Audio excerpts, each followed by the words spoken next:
science. Avec un consultant. C'est bien plus. Amusant! L'éclair de science nous pousse vraiment à se renouveler, à adopter une démarche scientifique. On doit faire des projets comme si on était des élèves. On nous place dans une position d'élève, donc à quelque part, on est plus en mesure de savoir ça va être quoi leurs difficultés ou c'est quoi nos propres difficultés. Face aux notions scientifiques, on a des fois de la difficulté à s'approprier ou à appliquer. Je me suis vite rendu compte que ma manière d'enseigner les sciences auparavant ne me satisfaisait plus.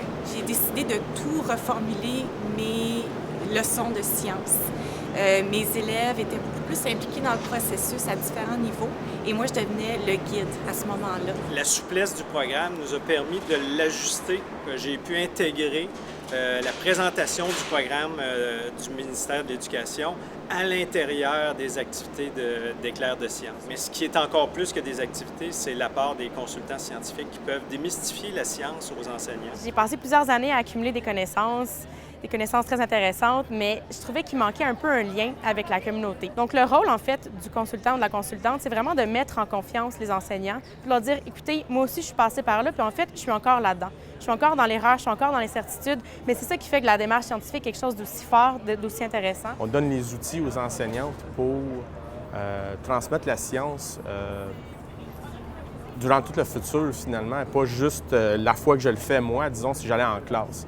C'est pour ça que c'est essentiel de garder les enseignantes dans la boucle. Il y avait cette espèce de continuum-là où l'enseignant devient un apprenant, puis peut se permettre de faire des erreurs et d'apprendre de ses erreurs.